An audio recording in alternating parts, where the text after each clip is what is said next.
Real good point. That is a really good point. Yeah, I'm not sure. I was looking at my phone to see if Dion was going to get on because last week we actually talked on the phone for a little bit. He was supposed to call me this weekend, and he didn't. But let me see something here real quick before we get into it a little bit. Let's see here. Just asking. I mean, shoot, while we wait for him to get on or not get on, I need you because I need you to educate me right now on what's Uh-oh. going on with this whole 49er, what's going on with the field? What the heck Their is going on? practice field, Uh-huh. apparently they put sod over top of turf. I'm not sure exactly what that like. It's like I think it's, but I'm not sure it's like real turf or it's like that partial Yeah. artificial turf Hmm. mixture, and then they put sod over top of it for their practice field. They're practicing at not UCLA, Lord, UNLV. Uh-huh. Um, and but the field, because the player association, according to the article, the player association and NFL reps, they go and inspect the fields for for the Super Bowl and practice fields and all that stuff before the teams get there Okay. and whatnot. And so it passed inspection by both player association and the NFL, but the 49ers are not are not pleased. And apparently the rating typically is supposed to be between 70 and 75% of whatever Mm-hmm. standing is, and where they're practicing is like at 50-55%. And Why they would said, they go ahead? I'm and I keeping. was like, well, if that was the case, what it typically has to be, how did it pass? And they also said that normally um, fields for the Super Bowl, or at least the practice fields for the Super Bowl and for the Super Bowl teams and stuff, typically have to pass inspection. They're usually past inspection by like late December, early January, and they just went out and did the inspection 2 weeks ago for the 49ers facility, um, because since it wasn't at an actual football stadium, because the Chiefs are using the Raiders practice facility. Oh wow. They're using their practice facility, their practice field. So Wow. there's so that's where they're practicing. So of course, that's already up to standards because I was it's at about an to say NFL stadium. that's yeah. But why would It's they at an do this NFL all facility. over But turf? It's crazy. yeah, I think it was like they put sod over turf Buffalo. or something like that. It's a weird thing, and I was like, I don't really even know how that works, but it doesn't sound right.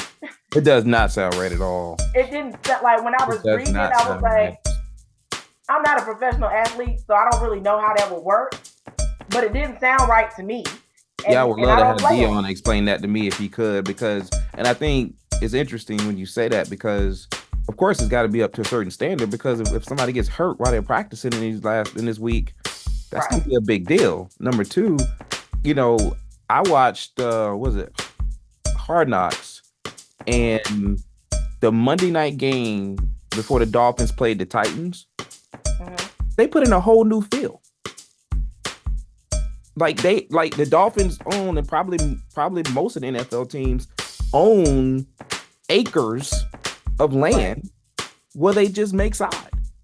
So before Right. that Monday night game, they knew, it's like, and it was kind of, I guess, a little bit past midway point. So they decided to say, hey, we can just throw in a whole new field. Plus, you had the college team playing on the field. So they was like, we're gonna put in a whole new field tonight. They just brought a whole new field in there. So you mean to tell me you can't get, you know what I'm You saying? can't get them UNLV, practice look, stuff. UNLV ain't got no games no time soon. You can't just go in and just put a field in for them to practice in, like at least a half a field or something. Like Right. these dudes But put a but whole that's field like, in 2 days. but that's like last year. The field for the Super Bowl was so bad. If you remember, Yeah, nobody, and it wasn't raining at the Super Bowl, nah, but everybody it's kept trash. slipping. It was a hard. They were having a hard time at the beginning of the game, keeping their footing, Yeah, that was both trash. teams. Yeah, you're right. And so I'm like, it's the Super Bowl. Oops. If you don't get nothing else right, get that right. That's what I'm saying. The last game of the season. Like, what are we doing here? But I was just amazed at the fact. I mean, I shouldn't be amazed because you could do whatever you want. You got the money, the equipment, whatever. Right. They put a whole new feel in like a day and a half. Like they Yeah. just rolled it. They just rolled the trucks in, 18-wheeler flatbeds with just side and side and side on top of side, and had 20. Because Tua was trying to get props and basically went back. He went out there and watched them do it, and then he went back to the quarterback and was talking to the players. He said, "Guys, he said we need to start paying. Going out there and spending time with these crews because he realized how much work it went into." To doing Keeping the field straight. He said, man, they doing us a favor. They basically keeping us safe with this good side. So I'm thinking to myself, how you gonna have an issue with side the week before the Super Bowl? Yeah, that's what I thought it was. That's crazy. Like they were upset, and I was thinking it was something, something silly because it was like the practice facility. And yeah, when you first see the headline, you think it's something silly, but I mean, if you really peel back the layers of the layers of it, that's a serious thing because somebody could literally hurt themselves. Yeah. I mean, they addressed it. I mean, I guess. I mean, well, they didn't. They said that I guess they had levied a complaint, but this was yesterday, and they were supposed to practice. This was yesterday morning. They were supposed to practice yesterday evening, so I'm not sure if it got resolved before they had their first practice. But I guess their first practice is more of a walkthrough than anything. Yeah. That's interesting. So maybe if they could get it fixed by, I guess, maybe today or whatever. But I just thought, like I said, that was super weird that if normally the standard is 70, 75, how did y'all approve it at 50, 55? And if you normally get it done and approved in late December, first week in January, what took y'all so long this time? Yeah, because again, you've known the Super Bowl was coming. Like the Super Bowl is like Christmas. And UNLV, as far as I know, I got to go back and look, but I don't think they played. I'm sure their last home game, if they played, was probably somewhere in early December, late. You know what I'm saying? Early December. Early December, late November, right? Yeah. So, I mean, most bowls. You should have been able to get their field done and covered, and just be good with it.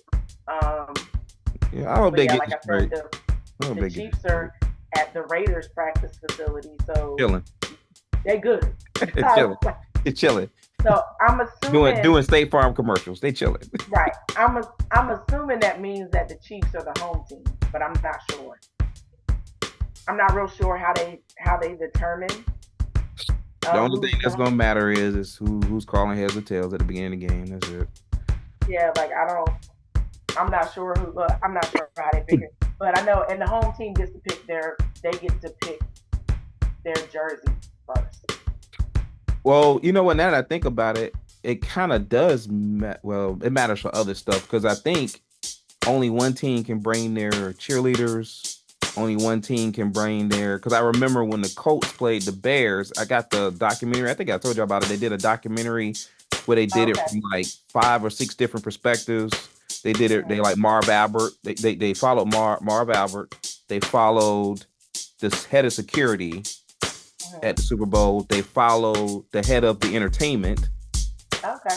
And then they followed Thomas Jones, the running back for the Bears. They followed the leader of the Colts cheerleaders, and then there was one other person. The referee, the head referee. And so they did I got it somewhere because I recorded it, but basically it was a documentary of that Super Bowl. And I remember them saying the Colts got picked to be the home team, so then their cheerleaders got to travel. Okay. And everything. Because it was funny because one part of the show, Eli Manning and somebody else walked up to the VIP section to come in the entrance, and the guy that was working for the head of security didn't know who he was and didn't want to let him in. And then the guy was like, "That's Eli Manning." He's like, "Let him in." But yeah, That's no, I correct. think so. I think there is some significance to that. But anyway, I hope they get it straight because then you don't want nobody to get hurt.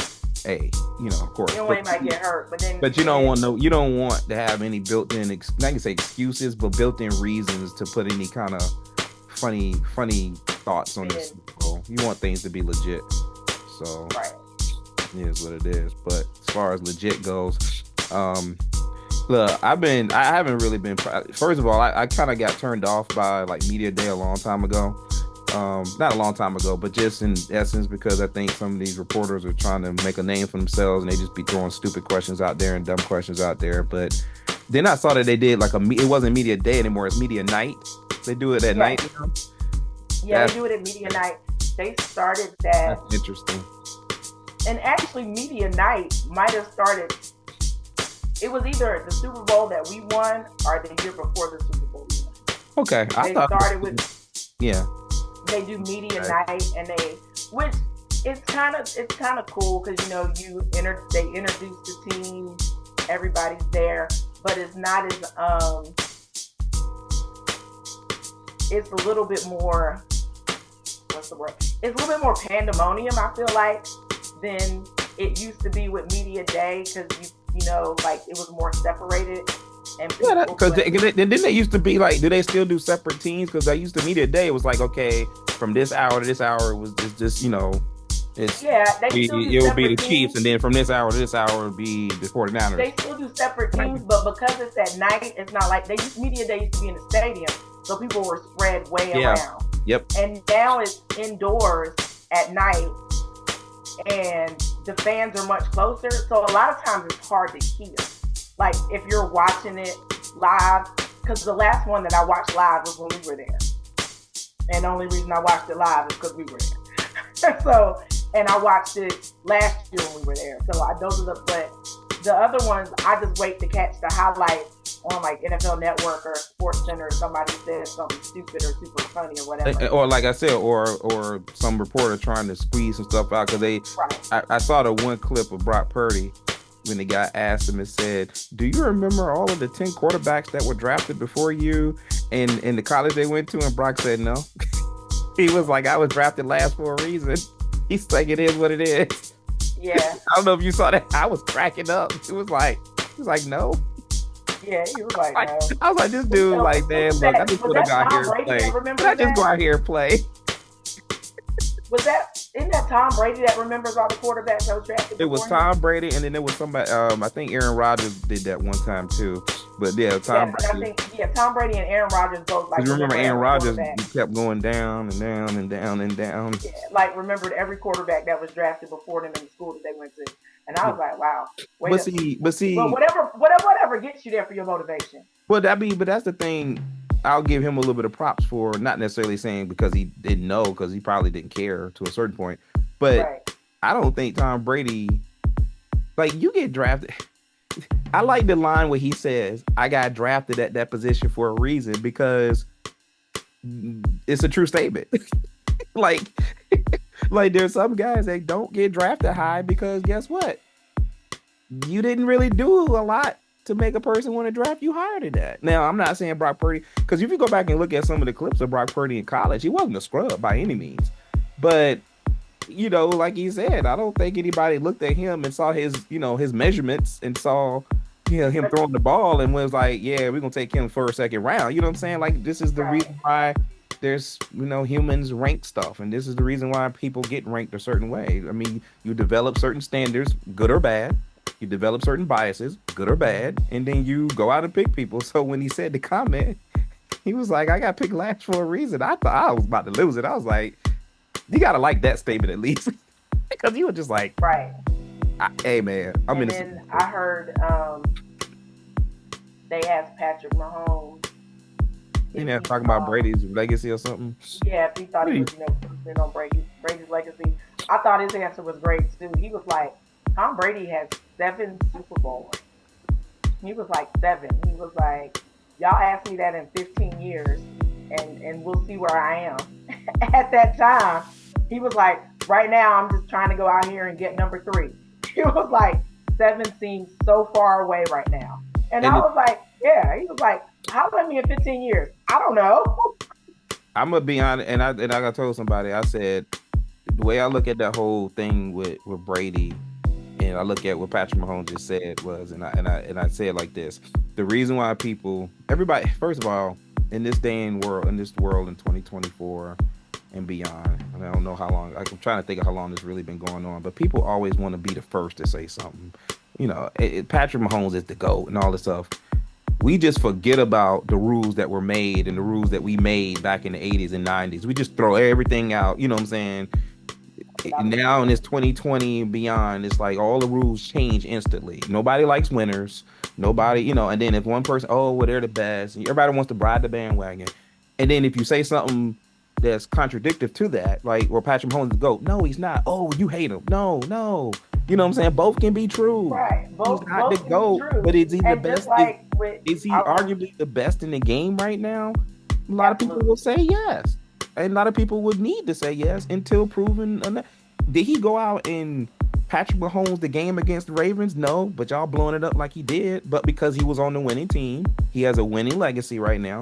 He's won an MVP. He wins a lot of games. We've seen him do some things Well, that we. now, and actually, quite a few people have said, which I respected. They were like, honestly, because they were like, the Chiefs only put up 17 points in that game. Early. Right. They said early because you got to be honest. Like, it looked like they were going to run away with it. But honestly, the Ravens defense pitched a shutout in the second half. If you Their tell offense me, failed them. if you tell me I'm going into a game the way that the Ravens was playing that game, And the Chiefs only scored and the 17 Chiefs were playing, points. and you tell me the Chiefs gonna score 17 points and we gonna still lose, I'm gonna tell you the offense came up short. Bottom line, there's just certain matchups and certain games. You call it what it is. You look at the teams, you put them up against each other. You look at the strengths and weaknesses. And if you told me we're gonna hold Patrick Mahomes in that offense, regardless of who's on that offense, to 17 points, we should win that game at least 18-17. I don't know why, and I don't But even know why there's a we question should win about it. that The game. offense came up short. Bottom line. And they have, Bottom line. and I've heard a couple of different people say, they were like, everybody, talking about Patrick Mahomes, they were like, honestly, he didn't cost his team the game in the second half, but Right. he really was just a game manager. And here's the funny part, which is fine because they won. Which is fine. And that's what they won. And and it was like some people, because people have been on, and don't get me wrong, I'm not a Cam Newton fan, but like people have been on Cam Newton for calling certain players game managers and so forth and whatnot. And he was like, but Cam was, but he made the point. He was like, there's nothing wrong with being a game manager. Well, but you know what it is though? Again, we changed the rules. We keep changing, not necessarily we, but I'm saying the rules, the goalposts, the different meanings keep changing. Remember we talked about last week, greatness versus elite. A couple weeks ago, we was like, okay, people want to keep mixing up greatness with elite with greatness, performance, accomplishments, all of this stuff. When someone is called a game manager, we instantly now program ourselves to think that's a negative statement. It's not a negative statement. If you are a good game manager, there are some games where you're not going to be on your A game. You need to be a game manager. There are some games where your defense is just going to go bananas and you're going to look up and go, oh, wow, y'all rolling like that today? Let me just make sure I don't lose it. You know what I'm saying? Like there's some games, like I tell people, there's only certain seasons that we've seen where a quarterback goes ballistic and it doesn't matter what the defense does. But we act like that happens every season. It doesn't happen every season. So being a game manager means you're trying to win games. Right. And I had a full, we ain't gotta go ballistic every season. Argument. Game every season. I had a full argument with a guy who happens to be a 49ers fan. And he was like, after the 49ers won, and he was like, the 49ers win the Super Bowl, you're going to have to respect Brock Purdy and call him elite. And I was like, I will not. I was like, I will not. And I was like, let me be 100% clear. And this is a hill I will die on. You do not have to be an elite quarterback to win the Super Bowl. Yeah, I agree with that. You don't have to be an elite quarterback to win the Super Bowl. And if you don't believe me, ask Brad Johnson, Yeah, there's ask several. Trent Dilfer, There's ask Nick several examples Foles. of it. But my Ask Nick Foles. Like there's a sometimes lot of you examples have out there. sometimes you have a good run. And to be honest, Nick Foles didn't even have a good run until he got to the Super Bowl. He had 3 games, 3 Yeah, really solid but games. if you remember, like he came in, we had to win one game. We had to win one game. We were already in the playoffs. We had to win one game to secure home field. I remember that. Mm-hmm. And so he won that one game, but it was a clunker to it was either the Giants or the Cowboys, and it was like 10-9. Like that game, it was the last game. I remember that. God awful. Okay. Yeah. It was a terrible game. Yeah, I remember. And then we had our bye week. We got into the playoff, and that first game when we played one of the Bears? No. Not the Bears. Not the Bears that made the play. Oh, who was it? It was Atlanta. Oh, the Packers. Nope, it was Atlanta because we played Atlanta and Minnesota. It probably was Atlanta. Yeah. But that was when Nick Foles hit his stride. Yeah. And then he played a great Super Bowl. And that's happened a lot of times. That's happened. Right. And I was just like, and I tell him, I was like, understand this. Brock Purdy he might play great in the Super Bowl. But let's be clear, he didn't play great against the Packers. And he didn't start out playing good against the Lions. I was like, but he can still win a Super Bowl and not be elite. Just because you have a Super Bowl ring does not make you elite. But that's what I was saying. It gets back to that whole all or none thing. Because I'm not going to sit here. Because I think what we've debated and me and you've debated is, I'm trying to give the man his flowers, but then people are trying to give him a gold jacket. And I'm not giving him a gold jacket, but I want to give him his flowers because what he's doing is what's being asked to be done. I know people always talk about the weapons around here. The argument I have against that is I don't think there's a lot of quarterbacks out there that haven't won certain Super Bowls and didn't have certain weapons or a defense or something or combination. I'm not saying that he wouldn't be different, but who wouldn't be different without certain weapons? Did you watch Tua play this year without Tyreek Hill? Did you watch? I mean, remember the first game of the season when Travis Kelce didn't play with the Chiefs? Yeah, I mean, so what I'm saying is, and I'm not saying Patrick Mahomes couldn't have won the game. It's just harder to win. You have certain weapons, and so my point is, I'm not going to say Brock Purdy's elite. Will I say he's a Super Bowl winning quarterback that played his ass off a little bit? Yeah, he has. He's played enough good football that you have to say at least the guy played well. I'm not going to say elite, and I'm not going to say he's this because it doesn't. It's kind of like saying Patrick Mahomes the GOAT. He might be closer to the GOAT conversation than Purdy is to elite, but I'm still not going to say either one. I'm just not going to do it. Right. I'm just not going to do it. Plus, it's a team sport. Accomplishments matter. But then he was like, well, if you don't say it, then you're just like, I'm not a hater. I'm just being honest because I've watched enough football and I've seen enough quarterbacks win Super Bowls because on top of that, and the funny thing was, is as we were arguing, and I said Brad Johnson and Trent Dilfer and Nick Foles. But now let's be real now though. I would put an argument. Let's see how he plays, but I would say he's better than Brad Johnson. He's probably better than Brad Johnson, right? And he's definitely better than Trent Dilfer. You can even argue Joe Flacco because I don't think Joe Flacco's an elite quarterback. He got hot. He got hot at the right time. Oh my God! And to this day, a hill I'll die on. Anquan Bolden should have been the MVP in that Super Bowl. Okay. I'm a person that pushes. You are as much as I like people like the Peyton Mannings in the world. I am a non-quarterback giving. If I had votes, I probably would never vote for a quarterback unless it was just blaringly. You know what I'm saying? Like even like if the Cardinals would have beat the Steelers, Larry Fitzgerald would have been the Super Bowl. Should have been the Super Bowl MVP. You see what I'm saying? Absolutely. Absolutely. I think what I think what we've seen is this because I know how you feel about Purdy. I know you feel about the 49ers in general. I just think that people need to just let the game be what it is. I always say this, and I was telling Jason this last week. I said, and I'll ask you this honestly because I'm having trouble with it now. Every time I hear the term "play above the X's and O's," I'm trying to understand what that really means now. Because if I look at some of the quarterbacks that have, quote unquote, we say play above the X's and O's, they ain't won nothing but Patrick Mahomes and Aaron Rodgers. What other quarterback in the league? Josh Allen ain't won nothing. Lamar Jackson ain't won nothing. Joe Burrow made it. He ain't won nothing. So my point is, when we say play above the X's and O's, I kind of get what it's saying, but I don't think that's a measurement of putting you elite. I'm going back to the Brock Purdy situation.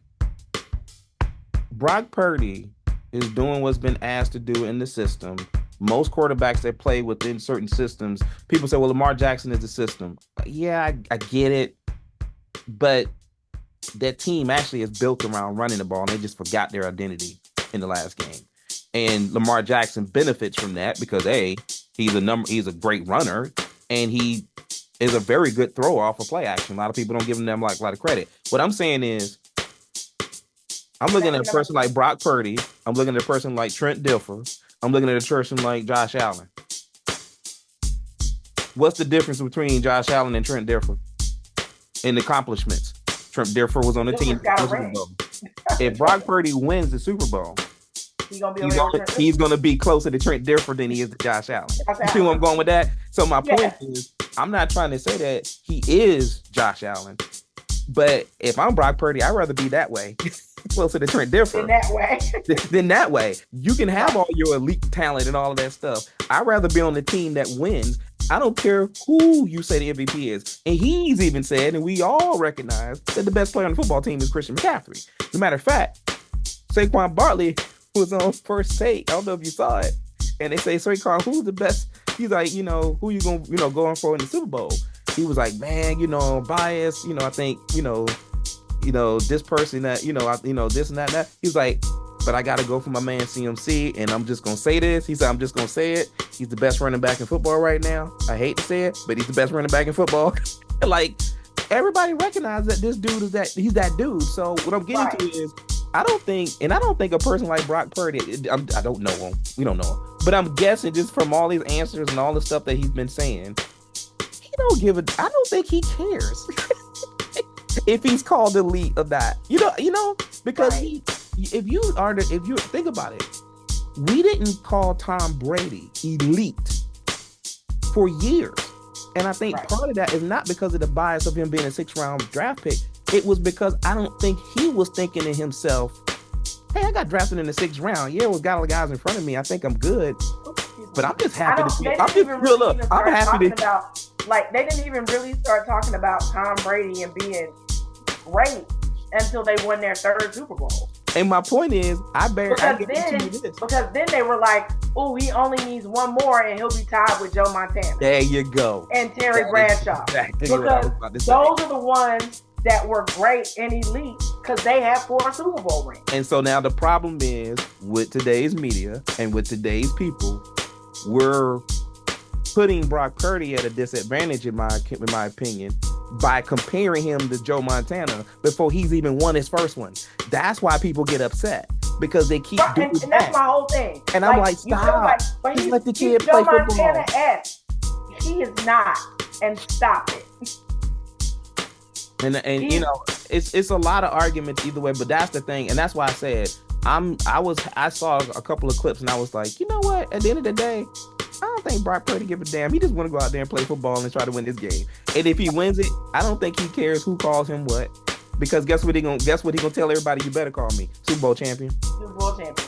And put me in the ranks of Trent Dilfers and the Brad Johnsons and the Hot Joe Flaccos and Terry Bradshaw was never considered the best player on those Steelers teams. He got 4 rings because he was on the right team.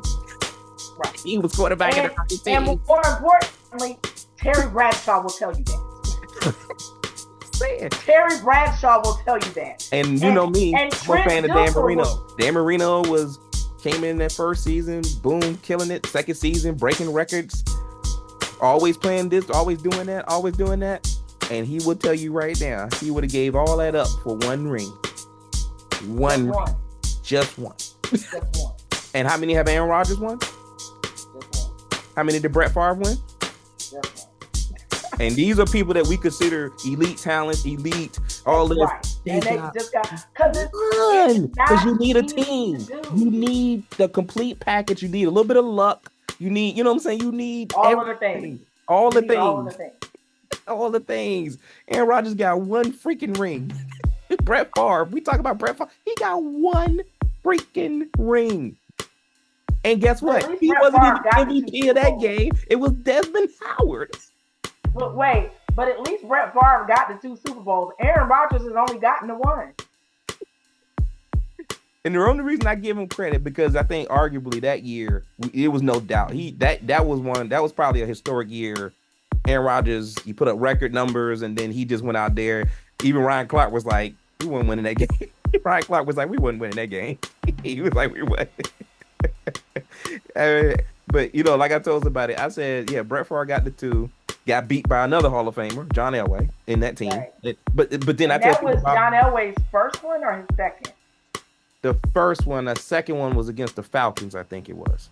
Okay, so that was that. That's right, because that was John Elway. And I remember because I was pulling for. I wanted the Packers to win so bad because I'm not a John Elway fan. I wanted the Packers to win so bad. But like And we when- talked about it before about Elway getting to the Super Bowl in the 80s and about needing a complete team as good as Elway was. As good as Elway playing above the X's and O's, he could never get it and pull it off. And then he wound up getting Terrell Davis. Davis. Who I was gonna say arguably Elway don't have a arguably at ring the without time, Terrell Davis. Let us be clear. but and arguably at the time, the best offensive line in football, the Denver Broncos running attack was But even ridiculous. the Shannon Dallas Sharp. but even Dallas in the triplet, they don't have 3 rings without that offensive line. They don't have 3 rings without Novacek. They don't have 3 rings without Moose Johnson. They don't have That 3 too. rings without Alvin Harper. But I'm think saying, about it. you gotta That have all that. year, was it the first 2 Super Bowls they had? Their entire O line, except for one person, went to the Pro Bowl. They had like That is stupid good. Okay, they said, yeah, the whole O line is in the Pro Bowl. like you know, you go back and like I said, you look at the Broncos. They had Ed McCaffrey, Christian McCaffrey's daddy. They had Shannon. They had Rod Smith. They had ballers, man. Like you cannot. That's why I said I get it. There's certain quarterbacks we're going to look at times, 1 or 2. But even here's the thing: even with when Patrick Mahomes won it the first time, he still had Tyreek Hill and Travis Kelce. So I give him last year more. And I will say this year. Now, I said last year and this year, I'll give him more props last year and this year than I have because there's not a lot of household names. But think about it. Typically, a lot of teams more often than not, when they win the Super Bowl, they got a defense that is doing phenomenal things. That you can pick stars and players off of their defense. Do you realize that this is the best defense that Patrick Mahomes has had since he's... So the fact that he's got 2 and is going for 3, that is impressive. No, and that's why I said because his first Super Bowl, let's be clear, that defense was trash. Defense was and he's trash. he's one play from losing that, just like a lot of other Super Bowls. But what I'm saying is that defense was terrible. Like I said, Patrick Mahomes is an exception to those rules that I like to keep in play. That I'm going to give him a little bit more props for being the quarterback of those teams and winning, especially last year. Because let's be real about it. Yeah, the Eagles defense, y'all were pretty good, and he scored some points against one of the best defenses with not a lot of household names. They still could have lost that game, but that's how it goes. One play here, one play there. That's what I tell people. One play here, one play there changes legacies. I'm gonna give Patrick Mahomes his props, but I can't think of any other quarterbacks or like a bunch of other quarterbacks. Even Matthew Stafford. This dude played in Detroit for years. We knew Matthew Stafford was a baller. He had Calvin Johnson, Megatron. He was out there trying to win games, him and Megatron alone. He just goes by to he themselves. goes to the Rams. He gets a bunch of weapons. Some guy named Cooper Cup and another guy named Odell Beckham that's healthy, and another guy, and then he all of a sudden he's got the best defense in football. And what happens? Oh, he wins a ring. Wow. Like it you gotta have if you don't if you're not having a true special moment in that Super Bowl, it helps to have a team. It helps to have a defense. It helps to Right. have players. It's just the way it is. So I look at And this Super Bowl. and Yeah, like you this is said, the way it is. and then sometimes the offense is really just there not to mess it up. In a Because lot of cases, listen, because it's like that. Trent Dilfer and the Ravens that year. Peyton Listen, Manning and the Broncos. right. As Some much you know I'm a not Peyton some Manning fan. because You know I'm a because fan. was it Trent Dilfer? I remember that when they were talking to Trent Dilfer before he left ESPN, and they were talking to him one time, because they were trying to say like, oh, well, you're a great quarterback, you got a Super Bowl ring. Trent Dilfer was like, no, no. He said, I had the best running back in the league that year. He said, and one of the best defense the league has ever seen in history. He was like Ray Lewis, and then he's like, they used to tell me all the time, just give me 10. Just give me 10. And we're good. I was like, bruh, you got a defense telling you just give us 10 points and we got you. I think, what? but I think, not even 14. They don't even need 2 touchdowns. I need a touchdown and a field goal. And the thing about that is that at that time in the 2000s, early 2000s, you still were playing a game where the running attack was still part of the primary, weaponry. Now, in these last 10, 12 years, roughly, or whatever, 15, they're throwing the ball around the yard. So to say only give me 10 is probably not realistic. But 17 is realistic. Yeah. Right?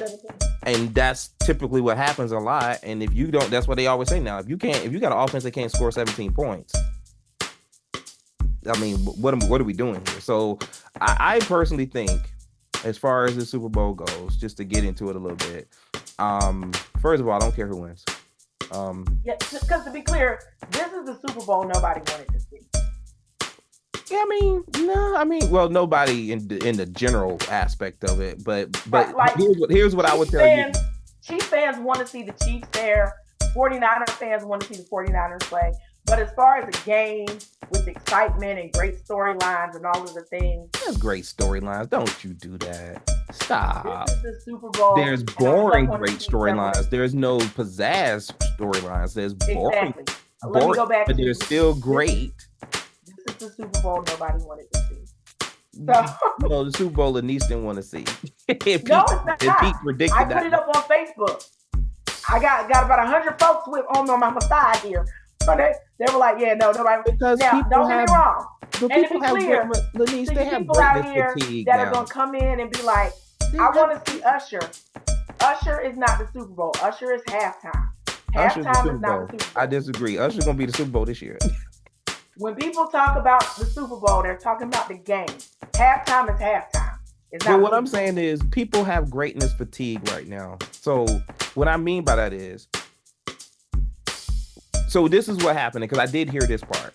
I was in my mid thought, and I went to a better thought. Patrick Mahomes made a comment. I did hear this one, and I think this is where the storyline is going to turn into something that is watchable. Okay. The Chiefs are now going to become the villain, because now people got greatness fatigue. So now people are trying to find a reason to hate on the Chiefs, good or bad, right or wrong. Who cares? It's a story. And so what Patrick Mahomes said was, if I need to be the villain now, I'll be the villain. And so what he's trying to do, what he's doing now, he's trying to roll, because I think when people saw the Patriots go to the Super Bowl so many times, they instantly became the villain, especially when they started videotaping stuff. But when they instantly became the villain, and then a lot of people that were not Patriot fans started rooting against the Patriots. And it just became a natural thing. Right, to root against the Patriots, to root against Tom Brady. Yeah, well, now, and I said, and nobody, because nobody, come on, to be honest, ain't no real. There's no way the Lenise I know was rooting for Eli Manning to beat the Patriots, other than the fact that she didn't want to see Tom Brady win the Super Bowl. Am I being real? I'm being real because I didn't. Giants are the Let me Giants. say this. There was a couple things. Lanice wasn't gonna root for Eli Manning and the Giants because they were in her division. Exactly. But she was forced to do it because I didn't want to see Tom Brady and the Called it. Patriots Called it. break the Dolphins' undefeated Well, record. you know I didn't want to see that. Right. And so therefore, for that one game, I had to turn into, and it hurt my soul and my spirit. But I absolutely turned into a Giants fan. And so the point I'm making is sometimes we look at certain situations, regardless of what fans we are, and we have our own story. So to your point, this may not have been the Super Bowl people want to see, but I think what people are going to do is there's going to be a lot more people now rooting against the Chiefs, I think, in a natural sense, because they are now getting, people have greatness fatigue. Think about it. I don't even know if it's, and see, I wouldn't even say it's greatness fatigue because I can give you an example in basketball. Well, because I didn't want the Chiefs to go just because I was like, I want to see another team. But I'm not rooting against them because I wanted to see another team. I'm still passenger 57, so I'm going for the Chiefs.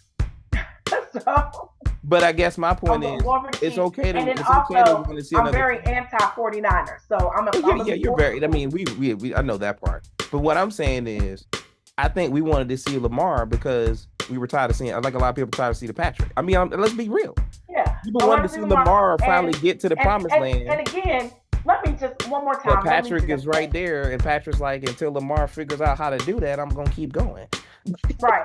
Until Josh Allen figures out how to do it, I'm gonna keep going. And honestly, like we had said on the previous show when we were talking about who we wanted to go.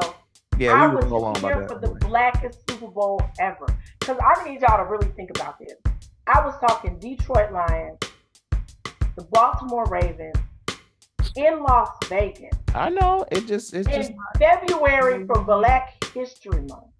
Do you know the level of ghetto blackness we was gonna have? It was gonna be a beautiful thing. Yeah. Like I said, we were wrong. I was here for the gators and furs and the feather fedoras. I was here for all of that. And I feel like I've been deprived and robbed of the shenanigans that we was gonna see.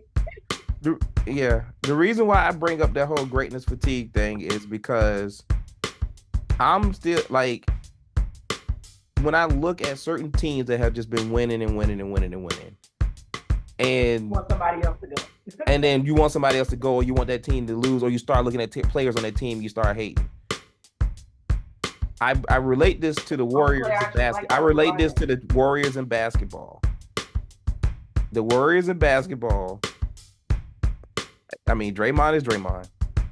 But I'm looking at the Clays and the Steph Currys and all these guys. I'm like, they just out there playing ball. But somehow, some way, at one point, everybody started hating on Steph Curry. I'm like, what did he do? Win? Steph Curry's got to be the nicest dude ever. Right. And it's not like he's like, I mean, okay, he wins. Then it's like, oh, he didn't win the MVP. But I'm like, he won a ring. Like, they win it, and then they get back to the finals. Well, I hope LeBron. And then there's reasons why we don't roll with LeBron all the time. But I've never said that the things that he's done shouldn't be recognized. I've never said that. I'm not going to put him as the greatest of all time. I'm not going to care. I don't care about longevity and all that stuff. It's a different era. I give him props for doing that. I give him this, blah, blah, blah. But my point was, there's some people that hate him because he wins. I'm like, I'm not hating him because he wins. I'm hating him because of some of the shenanigans that he does that he ain't got to do. I'm not, but that's what people, I say, I'm not hating on him because he actually won championships. What do you say? To be fair, he gave himself his own nickname in high school. That did good. Like I said, that did irk my spirit like nobody's business. Because I was like, sir, you gave yourself your own nickname. I ain't calling nobody the king except for Martin Luther.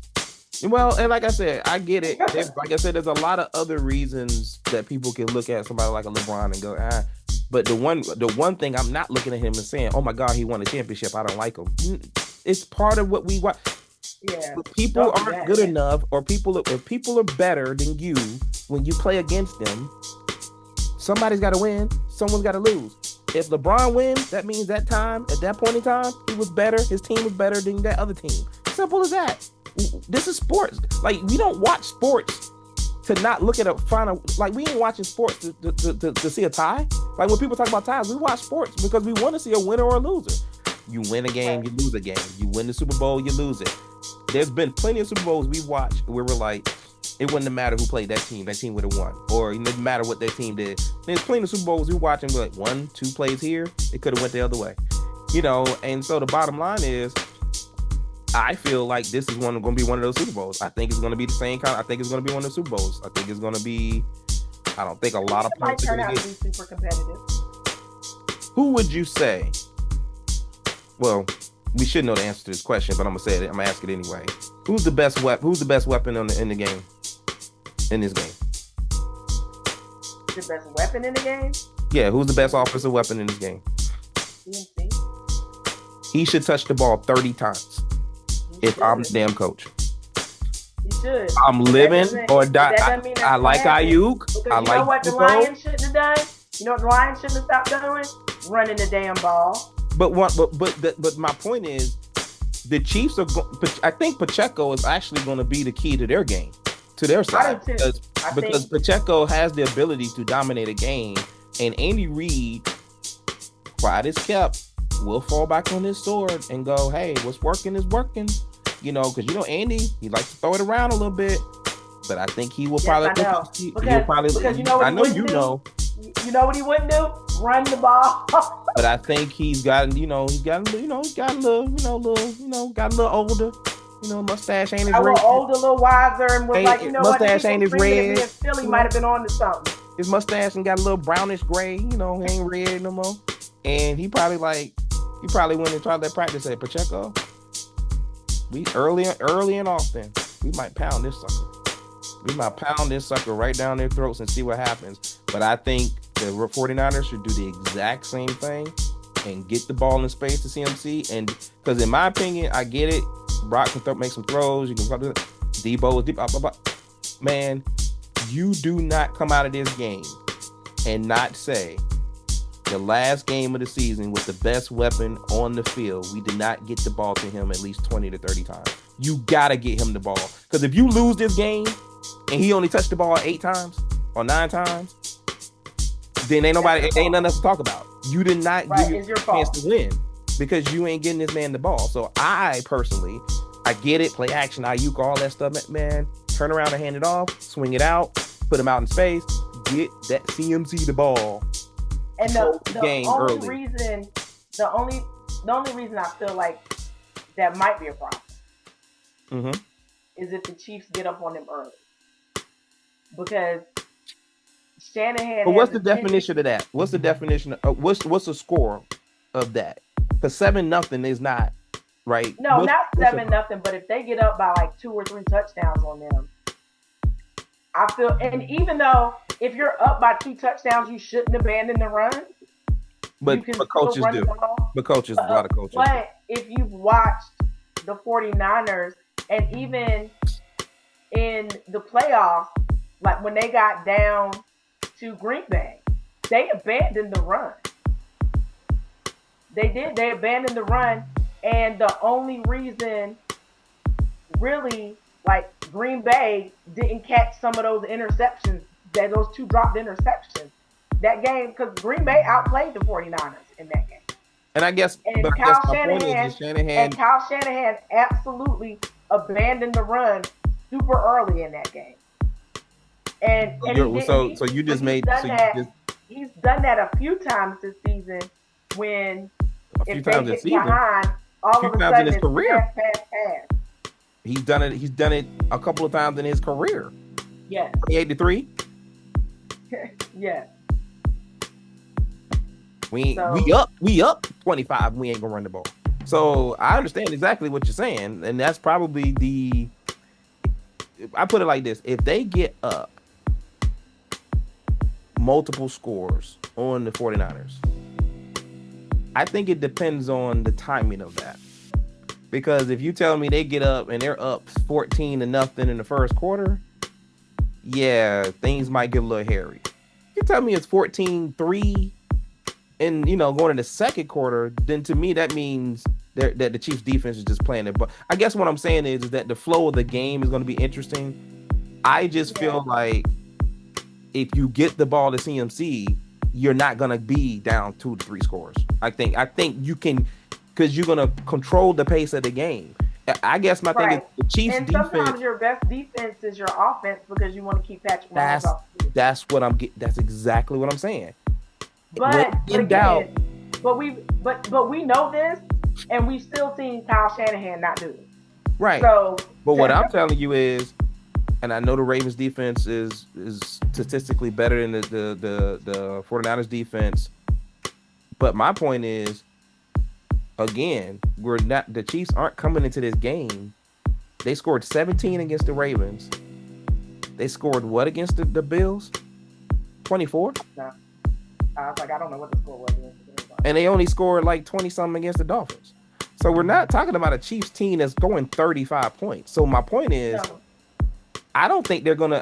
I think the Chiefs are gonna have the same mindset. Is what I'm getting to, because then honestly, the most dangerous offensive team on the field is actually the 49ers, in my opinion. I think they're the most dangerous. I think they're the team that could go for 40, right? If the Chiefs defense go catastrophic, which they're not. But I don't think the Chiefs offense is going to score 40 against. I mean, I just thought this is a weird game. I just think both teams are going to run the ball. I honestly think I think this is going to be a low scoring game. I think both teams are going to run the ball, and they're going to. And I guarantee you that the Chiefs defense is going to say, "Let's see if we can shake up Brock Purdy. Let's see if we can stop the run." Brock Purdy absolutely does not do well under pressure, and he presses. Then see, I'm not going to say that, because what's your definition of that? He at 6-1, half dozen in the other. He doesn't do well under pressure, but he has done well under pressure. I mean, they wouldn't be in the Super Bowl if he ain't done well under pressure. Please, come on now. But they haven't played that many defenses that actually bring the pressure. But when he's under pressure and he presses, because again, they caught just one of them interceptions because he threw. There was two of them. But you say that about every game. Patrick Mahomes threw a couple bad passes in the game against the Ravens. The Ravens just couldn't capitalize on it. The Ravens' offenses suck. I mean, I'm not saying that Brock Purdy isn't going to play well against the pressure. He might turn up on the top of like. But my point is this. My point is this. If I have to look at this game and be like, what quarterback do I think is going to fold under pressure? Yeah, it's Brock Purdy. Yeah, right. I don't doubt that. So I'm standing on that because I've seen him do it. When things get tight, he gets tight and he presses. He makes bad throws. Even last year, I said the same thing when they played the Cowboys. If the Cowboys could have gotten out of their own way, they could have beat the 49ers and they would have been in the NFC Championship game. Because Brock Purdy does not do well under pressure. It just is what it is. I mean, you're saying that like it is, but I also think Brock Purdy could put up 40 on the Chiefs, and no one would be surprised. I think Brock Purdy and the offense could put up 40 on the offense, and that 40 they could put up 40 on the Chiefs if the Chiefs defense completely collapses and folds, and he hits every. Yeah, it's possible. However, if I'm looking at who's gonna fold under pressure in the bright light, I'm going with Brock Purdy. But if he folds, here's my point though. Even if he folds under pressure, how many points do you think he needs to win this game? That's what I'm getting to. I don't think Brock Purdy has to play a great game. That's what I'm saying. It's gonna be a low scoring game. That's all I'm saying. I still feel like you're gonna have to put up at least 24 to 28 points to win. I'm hoping I'm wrong, because it would be a boring ass Super Bowl the way I'm predicting it. I'm taking the under, whatever the over under is. I honestly think I really don't. I don't think the 49ers defense. I don't think the Chiefs offense is explosive enough to put the pressure on Brock Purdy, I guess is what I'm saying. From a blitzing, we blitz him and all of that stuff. Here's the thing, Pete. I don't have to be explosive if I can hold on to the ball and make the point. But my point is, there's no reason to put. It doesn't have to be flashy, because that's the other thing Like we've watched the Chiefs all year, and then like the offense isn't as good, it's not as good, it's not as good, it's not as good. And then they get to the playoff, and all of a sudden we're like, the Chiefs are kind of looking like the Chiefs of old, But and we ain't they're really not. sure. But But here's the thing. who Here's said the thing. was saying that? That's not true. The Oh, Chiefs here's always the put thing. up 35. Let me finish. Let me Okay. finish. When I say they're looking like the Chiefs of old, I mean as in they're doing what needs to get done to win the game. But I feel like in the Super Bowl, because because the 49ers defense isn't as good as the Ravens defense. I think Understood. they're going to be able to put up more than 17 points. So I feel like in order to win the game, you're going to need at least 24 to 28 points to win. That's just my theory on that. Because again, when you've been there before and there's championship medal and it's coming down to the wire and the game is on the line, it's hard to go against the people that have been there before. And again, we've seen pressure bust pipes for Kyle Shanahan.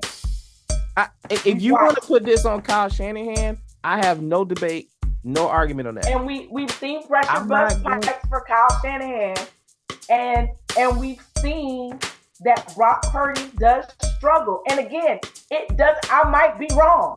However,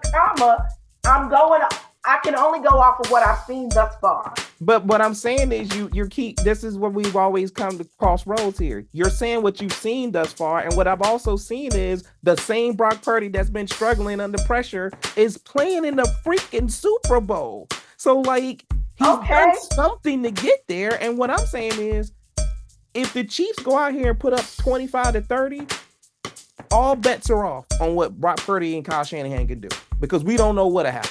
We don't know if they can fold. We don't know.